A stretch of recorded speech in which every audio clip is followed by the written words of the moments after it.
RCF. Au pied de la lettre, Christophe Héningue.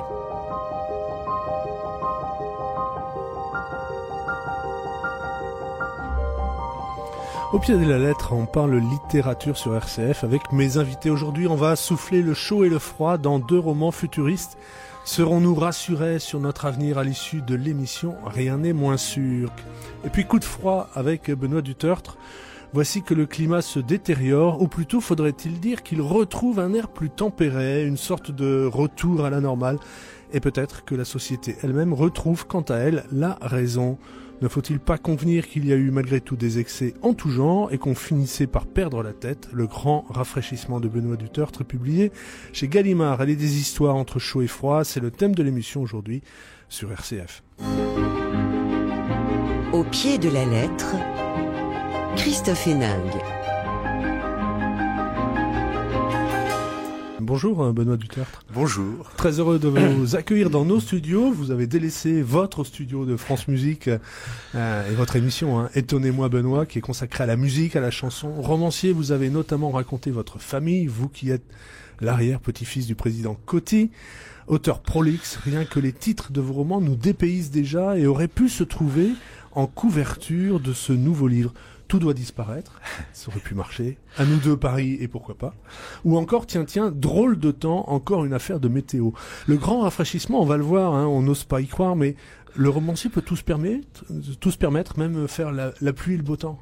Je crois que c'est effectivement l'un des plaisirs quand on écrit des livres et des romans en particulier, de pouvoir s'en aller dans la fantaisie pure et se détacher de ce réel angoissant, oppressant, d'imaginer des choses extravagantes. C'est d'ailleurs ce que j'ai beaucoup aimé aussi dans le livre d'Olivier Poivre d'Arvor, c'est de partir sur une chose un petit peu gratuite, comme un homme qui vole dans les airs. Moi, au fond, dans cette époque assez déprimée quand même, avec un sentiment général de foncer dans le mur et avec ces choses qui se passent, notamment pour le climat, qui sont assez déprimantes, faut bien dire la vérité. Je me suis dit, tiens, imaginons que tout s'arrange, imaginons une histoire heureuse, imaginons que le monde redevient vivable, que la Terre et les humains retrouvent l'équilibre. Voilà, ça pourrait être une fantaisie littéraire. Alors, il n'y a pas de message dans le choix d'un tel sujet. En tout cas, beaucoup d'humour. Voilà, j'espère. Il y a de l'humour, il y a de la fantaisie, il y a aussi une façon le jeu était un petit peu aussi d'écrire un livre avec une fin heureuse, ce qui est pas tellement mon habitude d'ailleurs, oui, finalement. Voilà, oui, on a souvent un peu l'esprit nostalgique chez vous, mais bon, là... Un avenir radieux, mais en même temps une utopie qui est un peu passéiste, parce que c'est un avenir qui est complètement ancré dans l'idéal d'un passé qui n'a sans doute jamais existé d'ailleurs. Voilà, en tout cas d'un passé qui s'efface tout doucement. Alors votre héros est facétieux, il vous ressemble un peu d'ailleurs. Il porte un regard sans concession sur la société. Tout commence, ça commence par un retournement climatique, le retour des grands froids. Alors là, c'est déjà drôle. Vous n'êtes pas climato-sceptique quand même. Je suis pas du tout climato-sceptique. Je redis, c'est bien parce que je suis déprimé d'observer la réalité de ce qui se passe, notamment à Paris, mais aussi notamment dans le petit coin des Vosges. Je passe une partie de l'année. Je parle de la montagne dans le livre. Vous savez, quand vous voyez les torrents de montagne qui ressemblent tout d'un coup à des oueds d'Afrique du Nord, ça fait un drôle d'effet quand même dans des régions très humides. Non, donc je suis pas climato-sceptique. Pour ce qui est de la capacité de l'homme à renverser la tendance, là, je serais peut-être effectivement un petit peu plus sceptique. En tout cas, je m'interroge.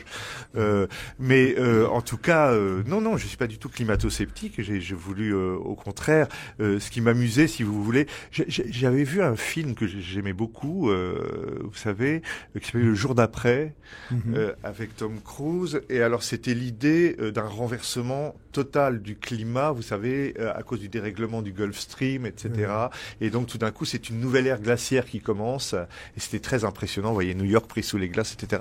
Mais moi, justement, j'ai pas voulu faire ça. J'ai voulu juste un léger changement de tendance et que le climat retrouve cette chose qu'on nous apprenait quand on était petit. Vous savez, on apprenait que la France était le plus beau pays du monde avec la plus grande variété de climats et de paysages, et avec ce climat tempéré qui était presque une fierté nationale.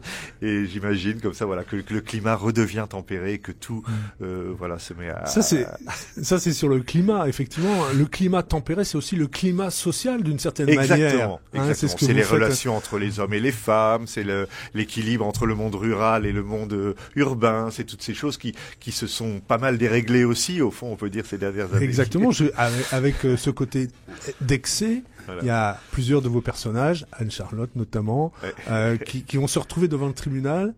Expliquez-nous un peu justement, puis l'homme qui traverse en dehors des clous. Voilà, non parce que alors vous savez, bon, je redis, moi j'adore. Au fond, c'est une double chose. J'aime beaucoup parler de mon époque dans mes romans, m'inspirer de mon époque, et en même temps j'aime le faire de plus en plus avec une fantaisie. C'est vrai que j'ai peut-être eu une période, une tendance où j'étais un peu néo-réaliste, comme on dirait, hein, et puis finalement avec le temps d'enfance notamment.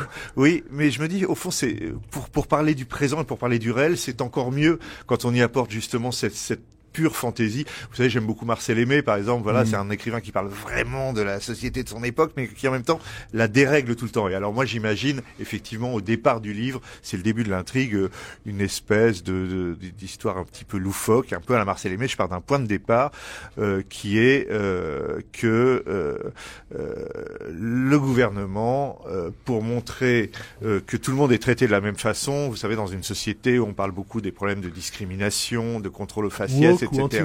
Voilà. Et le gouvernement, dans une opération de communication, décide qu'on va faire une grande opération de police dans l'arrondissement le plus chic de Paris, dans le 7e. La rafle. On va arrêter les gens sous les plus petits prétextes pour montrer qu'ils sont traités de la même façon que les gens des cités et qu'il n'y a pas de discrimination et que tout le monde est traité pareil. Donc c'est une espèce d'opération de police de communication, et effectivement on arrête les gens, les petites vieilles du quartier des Invalides parce qu'elles traversent hors des clous. Mon héroïne Anne-Charlotte, qui vient d'acheter une batterie de couteaux de cuisine au bon marché, se fait arrêter comme si elle était une potentielle terroriste, etc. Détentrice d'armes blanches. Voilà. Et tout ce petit monde très chic se retrouve à la conciergerie, dans une espèce de tribunal en comparution immédiate pour être jugé pour leurs méfaits. Et voilà. Et c'est comme ça qu'entre en scène effectivement l'héroïne Anne-Charlotte, qu'on va retrouver jusqu'à la fin du livre et jusqu'à l'épisode du grand rafraîchissement. Et à un moment, c'est bien ce que vous dites, hein, on a un de vos personnage qui dit on navigue en pleine absurdité, et par exemple sur les projets culturels qui sont soutenus par la région, il s'agit de questionner la question de l'égalité, d'interroger celle du genre, de contribuer à la lutte contre le racisme, de favoriser la découverte des autres cultures et en résumé de créer du lien. On sent un discours aussi qui est peut-être pas si loin de la réalité malgré tout. Oui, c'est-à-dire que donc parallèlement à cette grande opération de police un peu woke, effectivement, voilà, en alternance avec ça, le personnage du narrateur, qui me ressemble un peu et qui râle tout le temps, observe tout ce qui se passe autour de lui, et notamment se souvient de ces réunions dans le milieu culturel subventionné, dans une agence de l'État comme ça, où tout ne se passe plus qu'en contes, vous savez, contes de femmes, contes de personnes issues de la diversité, etc., et que pour obtenir donc lui qui est un passionné de musique, qui voudrait défendre des projets culturels ambitieux pour faire connaître des jeunes compositeurs, tout d'un coup se retrouve face à des fonctionnaires revêches qui sont là juste à tenir le compte paritaire et égalitaire. Et malheureusement, c'est vrai que dans l'administration culturelle, je peux vous dire, dans les grandes institutions culturelles en ce moment, et dans les opéras, etc., on est rentré dans une espèce de folie de ce point de vue-là, à mon avis en tout cas. On est passé probablement d'un excès à l'autre. Alors, il y a des héroïnes qui se croisent malgré tout. Il y a Anne-Charlotte dont on vient de parler, qui va être jugée et envoyée... donc après ces achats de couteaux malencontreux, elle est envoyée dans une cité sensible pour faire du travail social d'intérêt général, et alors curieusement elle va nouer une histoire d'amour avec un jeune rebeu, comme on dit parfois, de la cité, enfin qui lui-même est d'ailleurs gardien de la paix, mais qui est en guerre avec ses cousins qui eux sont plutôt des petits trafiquants. Et Anne-Charlotte va devenir une espèce de diva des mauvais quartiers, elle qui vient Saint-François Xavier, qui a été guide unitaire de France, elle devient l'ami des racailles. Avec un côté très très très naïf. Alors l'autre naïf, non, oui, très naïf, très naïf. oui. L'autre naïf aussi d'une certaine manière, c'est Mélodie qui est juge d'instruction, mais qui habite dans l'appartement. Enfin bref, qui devient un personnage aussi. Voilà, parce que donc il y a dans tout ce livre, Le Grand Rafraîchissement, il y a une espèce de va-et-vient entre le journal de l'auteur en quelque sorte, et puis ces fictions justement, la fiction de la rafle, la fiction dans la cité, la fiction du Grand Rafraîchissement, qui sont des histoires imaginées par l'auteur, mais donc il puise parfois dans son petit journal de sa vie quotidienne et de tout ce qui l'agace et lui qui râle tout le temps, il puise parfois là-dedans des personnages qu'il a croisés simplement dans son immeuble ou dans la rue et qu'on retrouve dans la fiction suivante. Donc l'idée de ce roman, si vous voulez, c'était un petit peu presque d'écrire une suite d'histoires, mais qui finissent par ne former plus qu'une seule histoire, si vous voulez, mais des histoires dans des registres différents. Le journal, la fantaisie fiction, parfois la réflexion un peu plus proche de l'essai. Et tous ces personnages, toutes ces histoires vont finir par converger et se retrouver. Enfin, c'était un jeu, là encore, hein, un jeu d'imagination, un jeu de fantaisie et un jeu de construction, en l'occurrence. Oui, et puis des histoires qui ont une cohérence dans le sens où elles sont quand même toutes basées sur une forme d'excès de la société d'aujourd'hui. Exactement. C'est ce que le Grand Rafraîchissement va venir tempérer à la fin du livre. Mais effectivement, c'est le tableau d'une société qui part un peu en vrille et qui est consigné au jour le jour par ce personnage d'écrivain. Avec un côté un peu nostalgique malgré tout, parce que il y a un conflit entre la bibliothèque, la discothèque de l'auteur, qu'on reconnaît, et son neveu, je crois, Bernard, qui vient dire, mais tout ça, tu l'as sur Google, qu'est-ce que tu t'embêtes? Vous savez, pour des gens de ma génération, de notre génération, se constituer une bibliothèque ou une discothèque avec nos groupes préférés, nos chanteurs préférés, c'était quelque chose d'essentiel. On mettait toutes nos économies, on constituait ça, comme une espèce de trésor d'accumulation, et puis tout d'un coup, effectivement, le neveu du narrateur arrive chez lui, regarde tout ça, et lui, il pense que son neveu va être impressionné par sa collection, et le neveu lui répond, mais putain, quand je pense que tout ça pourrait tenir sur une clé USB, alors tout d'un coup, là, ça s'effondre. Tout ce qu'il a accumulé, tout ce qu'il a aimé n'a en fait aucune valeur. C'est simplement encombrant aux yeux d'un jeune de la génération numérique. Et de fait, d'ailleurs, ces objets ne valent plus grand-chose. Pour la plupart, même les bouquinistes n'en veulent plus. Vous savez, le trésor d'une vie devient juste un truc encombrant, quoi. Une façon de rappeler malgré tout la valeur que ça peut représenter. Voilà, mais c'est vrai que, d'ailleurs, c'est vrai. Vous savez, moi, j'adore mes vieux disques. Un disque, c'est pas pareil qu'un fichier ou que du son qui défile dans un ordinateur. J'adore les pochettes, tout ce que ça nous raconte, etc. Néanmoins, quand j'ai envie d'écouter quelque chose, je tape sur le clavier.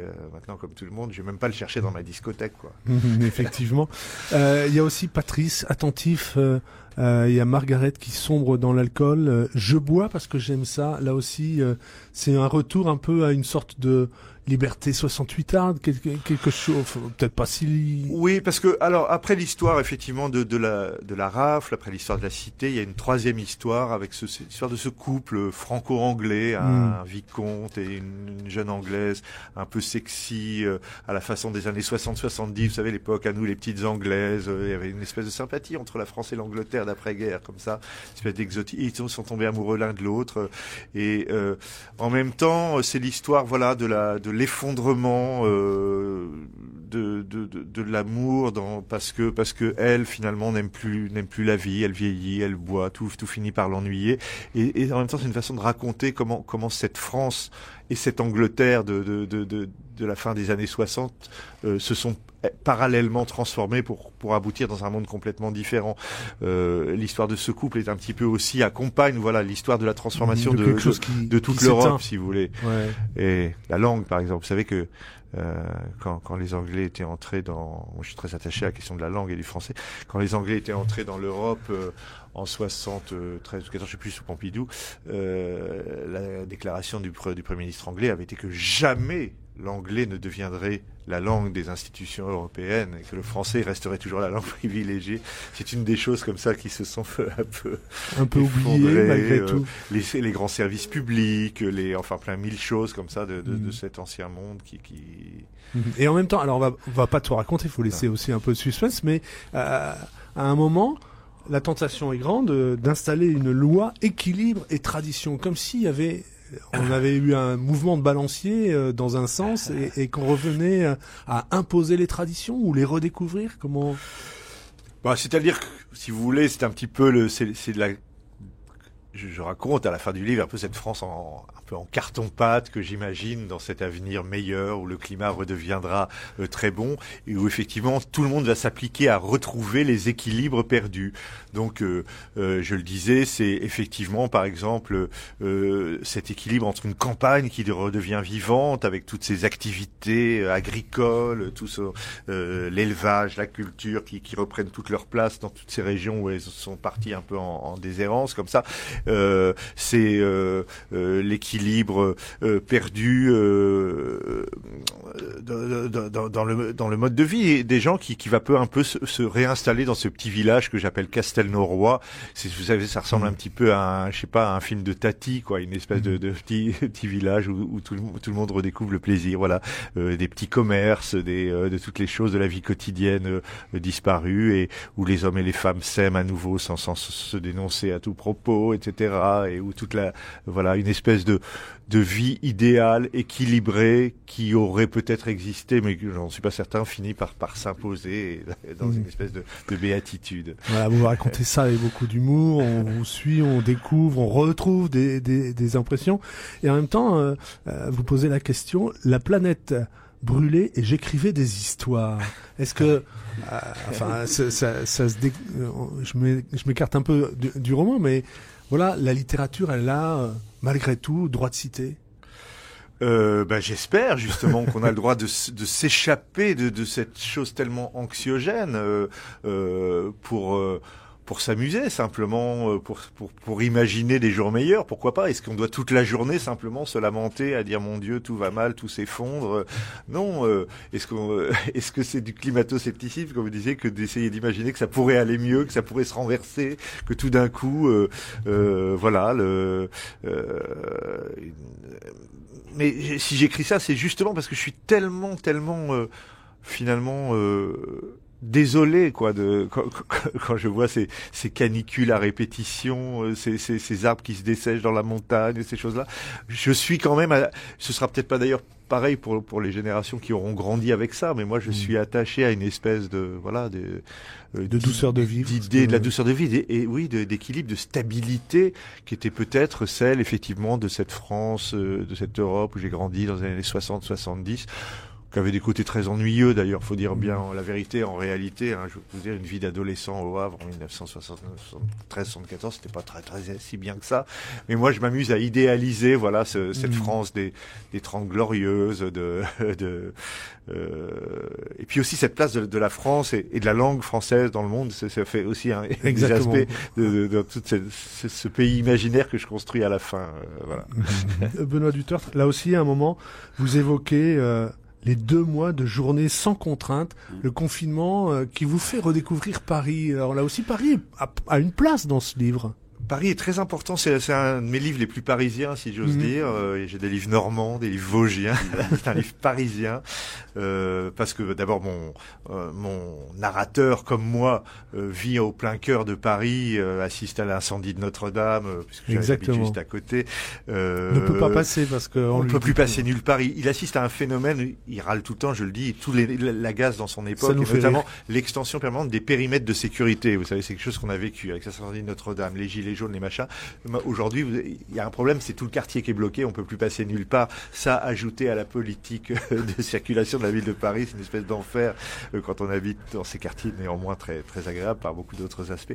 Et alors, je raconte effectivement, c'est un chapitre, c'est mon héros qui raconte, mais ça, je l'ai vraiment vécu. Une espèce de petit déclic qui se produit, c'est un peu l'esprit de contradiction d'ailleurs, pendant la période du confinement, que évidemment beaucoup ont vécu comme une chose pénible, je parle pas de tous les malades et les personnes qui sont mortes à ce moment-là, mais moi c'est vrai que j'avais fait le choix de rester à Paris, où j'ai un appartement relativement vaste et agréable pour me sentir bien, et tout d'un coup j'ai commencé pendant ce mois étrange où la ville s'était éteinte, s'était vidée comme en 1940, où il faisait un temps merveilleux. J'ai commencé à me promener partout dans ce périmètre d'1 kilomètre, vous savez, auquel j'avais droit. Auquel on a droit, bien sûr, avec attestation. Et à Paris, dans un périmètre d'1 kilomètre, on découvre, surtout quand il n'y a plus personne, on découvre 1000 choses à chaque petit coin de rue, chaque petit bout d'immeuble. Il y a partout des histoires, des merveilles qui se racontent. Ça me faisait penser, vous savez, à ces photos prises au 19e siècle. Je crois que c'est par Adjé, comme ça, qui la prenait au petit matin dans Paris désert. Et moi, j'ai eu une espèce comme ça d'extase parisienne pendant le mois du confinement. Et je raconte ça un peu parce que ça joue un rôle dans le livre, puisque c'est juste avant l'épisode du rafraîchissement. C'est tout d'un coup l'idée que le réel lui-même peut devenir une chose extravagante, que notre monde si prosaïque, etc., tout d'un coup peut se dérégler, partir dans quelque chose d'absolument imprévu.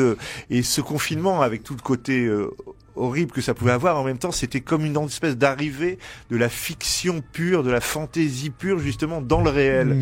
Et c'est ça qui m'avait frappé, et c'est pour ça que dans le livre, ça précède juste le moment où effectivement, d'une autre façon, ce renversement climatique va arriver comme une chose totalement imprévue qui va bouleverser toute notre façon de vivre. Vous voulez bien nous lire un extrait, Benoît Dutertre, le grand rafraîchissement, ce passage où alors, on c'est justement juste après, d'ailleurs, juste après le passage du confinement. Ça s'appelle Le jour où la pluie viendra, chanson de Gilbert Bécaud, je crois. Je vous lis ce début de chapitre. Alors, cet événement serait bientôt considéré comme le plus important du XXIe siècle. Après des années de chaos climatique, de canicules, de sécheresse et de tempêtes auxquelles chacun s'était habitué comme à un destin fatal, plusieurs météorologues à travers le monde firent simultanément la même observation. La plupart ne prêtèrent d'abord qu'une vague attention à ces relevés fragmentaires qui allaient toutefois se confirmer au fil des mois et qui tous convergeaient vers une même constatation. La tendance inexorable au réchauffement de la planète semblait provisoirement interrompue. Après s'être stabilisée depuis environ 2 ans, les températures moyennes avaient même amorcé un indéniable mouvement vers le bas. Ce phénomène extraordinaire ne trouvait aucune explication et la plupart des scientifiques en étaient réduits à observer l'évidence. L'évolution qu'ils suivaient depuis des années paraissait suspendue. La chaleur infernale à laquelle l'humanité tout entière allait devoir s'adapter n'était plus à l'ordre du jour. Et puis aussi, on peut parler du dictionnaire amoureux de la belle époque et des années folles. Benoît Dutertre, que vous avez publié il y a quelques mois chez Plomb. Oui. Quelle inspiration alors cette fois-ci, on remonte encore dans le temps. On va dire, voilà, c'est décidément cette terrible nostalgie qui était un de mes traits. Mais non, c'est pas de la nostalgie, c'est au contraire, plutôt c'est l'époque qui m'a toujours enchanté, quoi, depuis que j'ai l'adolescence, depuis que j'ai découvert la peinture, la littérature, la musique, que ce soit Debussy, que ce soit Apollinaire, que ce soit Monet, Picasso, etc. Tout m'a toujours renvoyé vers cet moment où la France, et Paris en particulier, à la fin du 19e, au début du 20e siècle, connaissent une espèce de foisonnement créatif merveilleux.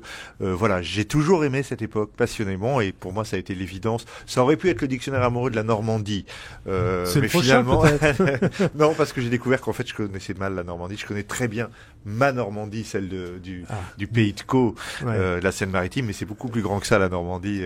Et par contre, la belle époque, je l'ai assez bien creusée tout au long de ma vie et voilà, j'ai pris beaucoup de plaisir à écrire ce livre. Un bouillonnement culturel. S'il y a un ou 2 mots qui vous ont vraiment fait plaisir quand vous avez écrit ce livre? Si vous voulez, difficile de vous faire. C'est surtout l'idée d'un art enchanteur, quoi, qui se développe à ce moment-là par opposition au romantisme, au post-romantisme, au wagnérisme, à toutes ces choses un peu sombres. Il y a à Paris comme ça une espèce de quête de la fête, de la couleur, de la beauté, de l'hédonisme, qui est un mot central dans ce dictionnaire. Et c'est ça que j'ai voulu aussi mettre en valeur à travers aussi bien les artistes, l'architecture, la peinture, mais aussi les grands cafés, les théâtres et tout ce qui continue de faire que, sans s'en rendre compte, quand on est parisien, on vit vraiment dans une ville de 1900 à tous les coins de rue, quoi. On se le rappelle évidemment. Voilà. Et puis vous parlez aussi de Léon et René Blum qui ont été importants au niveau Blum. Voilà, on en a parlé. J'oublie le titre, mais on en a parlé récemment. Il manque une grande biographie de René Blum, voilà, le frère extraordinaire, organisateur artistique, est mort d'une façon horrible déportés à Auschwitz, etc. Voilà. Et un auteur est venu nous en parler il y a quelques semaines, mais j'ai oublié le nom, c'est pas bien. Voilà. Bon, tant pis, voilà. Et dans le dictionnaire, vous avez réussi à placer la Normandie quand même. Ah bah alors si on parle pas de la Normandie pour parler de la Belle Époque, c'est difficile puisque j'explique qu'en fait c'est pas la Normandie, contrairement à beaucoup d'autres régions de France, c'est pas une région, c'est une annexe de Paris. Ça devient le jardin de Paris avec toutes ces villas, ces petites stations, cette navette permanente de tous les artistes, les intellectuels, les bourgeois entre la côte normande et Paris. C'est une région très particulière pour ça, où les vieilles racines régionalistes comptent beaucoup moins que cette échange permanent avec la capitale. On parle de création, Benoît Dutertre, on vous voit presque écrire dans votre bureau avec les livres, la bibliothèque, c'est bien ça? C'est aussi vous qui écrivez quand on voit dans le roman? Oh oui, je me décris, enfin je m'empire un peu, si j'ose dire. C'est ça qui est amusant, c'est de se rendre méchant, râleur jusqu'à l'excès. Vous avez des rythmes quand vous écrivez? Vous avez... c'était pour dépeindre un personnage un peu drôle, involontairement, mais oui, j'aime comme chacun mes petits rituels. J'aime mon bureau, j'aime certains stylos. Encore que je tape plutôt à l'écran, mais bien sûr, je vis dans un décor qui ressemble beaucoup à celui de mon personnage avec ses vieux livres, ses vieux tableaux. Et voilà, un décor qui vous fait voyager. J'ajoute juste que dans l'endroit des Vosges où je travaille aussi quand je suis pas à Paris, j'ai devant mon bureau une grande reproduction de ce merveilleux tableau de Bruegel, vous savez, qui représente l'hiver justement, ce lac gelé, ces pêcheurs, ces chasseurs qui rentrent dans la neige avec leurs chiens, ce mini-âge glaciaire dont on parlait au XXe siècle, à propos du Moyen-Âge et de la Renaissance, et donc j'imagine que peut-être il va revenir pendant juste 2-3 ans avant que tout ne se dégrade complètement. Voilà. Et nos petits-enfants demanderont c'est quoi les taches blanches? Oui. Voilà, sur les tableaux. Merci à tous les deux. Je rappelle le titre de vos ouvrages, Le Grand Rafraîchissement, Benoît Dutertre, c'est publié chez Gallimard, et 2 étés par an, Olivier Poivre d'Arvor, chez Stock. Merci à Pierre-Henri Paget à la réalisation, comme d'habitude, au pied de la lettre. C'est fini, vous nous retrouvez sur les réseaux, sur les podcasts, et puis on se retrouve surtout la semaine prochaine.